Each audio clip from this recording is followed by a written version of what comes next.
Ini dia dua produk OLED terbaru, yang satu smartwatch dan satunya powerbank. Yang smartwatch ini sudah pernah saya hands on ya di TikTok. Oke, kita lihat sekilas yang powerbank dulu. Ketika saya pegang dan lihat powerbank ini pertama kali, saya berasa ini sangat tipis, slim guys. Untuk ketebalannya sendiri saya ukur cuma 8,82 mm, nggak nyampe 10 mili. Beratnya juga cukup ringan nih, 109,5 gram aja. Ya, emang sih di atas 100 gram, karena bodi material ini cukup solid. Untuk kapasitas baterainya 5000 mAh, powerbank ini sudah aman untuk yang suka traveling. Kemudian untuk pengoperasian seperti tombol, lubang charger, dan indikator baterai dia ada di bagian bawah semua. Pengecasannya juga dia sudah menggunakan Type-C. Yang saya suka dari powerbank slim ini, ketika mengecas iPhone muncul logo MagSafe-nya. Tidak seperti powerbank lainnya yang kebanyakan ya, hanya muncul indikator baterai saja. Untuk pengecasan di handphone iOS terbilang lumayan, nggak cepat juga nggak lambat, sedang lah. Cuma kalau untuk tingkat kepanasannya dia hanya hangat-hangat aja nih. Dan satu hal yang mau saya sampaikan, powerbank ini agak panjang ya guys, terlihat dia melebihi daripada iPhone saya, iPhone 13 yang base model.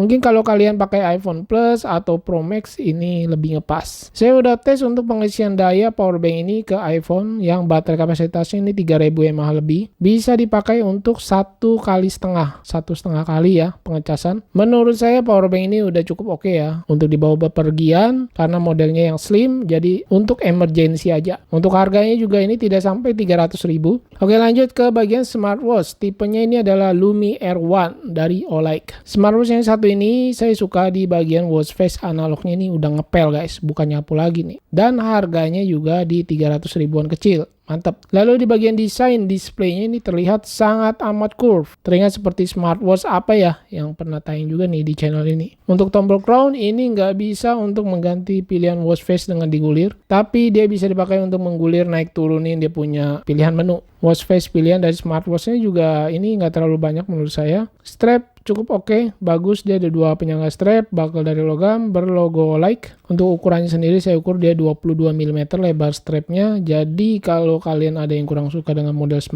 strapnya seperti ini, bisa diganti-ganti dengan ukuran yang sama. Tapi menurut saya untuk strapnya sendiri kualitasnya udah lumayan bagus sih. Dan satu hal yang mau saya sampaikan, untuk panel layarnya ini belum menggunakan AMOLED ya, masih TFT HD screen. Kalau saya tes untuk slide ke kiri, ke kanan, atas, bawah ini hasilnya cukup lumayan ringan, tapi bukan yang smooth. Animasinya juga saya berasa ini masih kurang sih. Untuk fitur Bluetooth call di smartwatch ini dia ada. Saya coba tes menggunakan WhatsApp call, ini bisa. Smartwatch ini bisa menerima panggilan langsung dari WhatsApp call. Untuk aplikasinya sendiri menggunakan OLED Fit. Untuk pilihan watch face tambahan dari aplikasinya ini terbilang banyak ya, lumayan. Dan pilihannya ini dikategorikan gitu atau diperkelompokkan. Kalau saya hands on ke lengan saya yang ukurannya kecil 16 cm, terlihat strapnya ini lumayan panjang ya. Ketika saya coba putar lengan saya, layar ini langsung menyala dengan cepat, responsif menurut saya. Kalau saya pakai watch face yang berwarna seperti ini, terlihat di bagian dagunya masih agak tebal, dia kurang simetris. Untuk melihat masuk ke menu utama kita perlu slide 2 kali dari kiri ke kanan, dan fitur-fiturnya ini terbilang standar sih ya menurut saya di harga smartwatch 300 ribuan. Seperti biasa dia ada heart rate yang berjalan secara dinamis, lalu ada fitur sport mode yang terbilang ini nggak terlalu banyak dan dia belum built-in GPS pastinya. Kalau saya slide di mode olahraga ini nggak bisa menampilkan Bluetooth music. Fitur kesehatan lainnya seperti SpO2, stress level dia tersedia.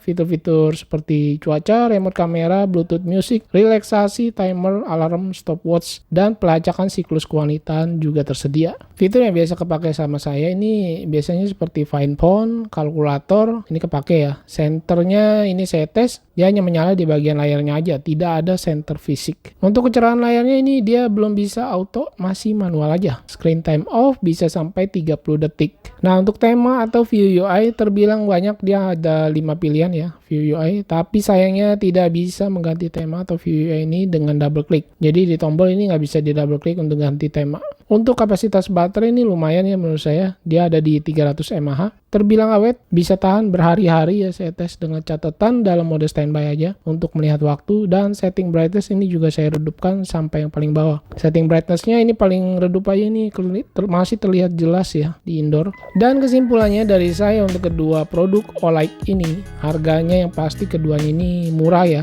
murah meriah dengan harga 300 ribuan. Build quality-nya ini desainnya cakep, solid, terutama untuk powerbank ini saya suka banget. Suka saya bawa-bawa untuk bepergian karena yang desainnya ini slim. Smartwatch-nya juga terbilang bagus, bisa Bluetooth call, terutama WhatsApp call ini bisa. Cuma kalau di pergelangan tangan saya yang kecil ini terlihat agak besar. Dan pecinta layar AMOLED, sayangnya smartwatch ini belum AMOLED, masih menggunakan TFT HD screen.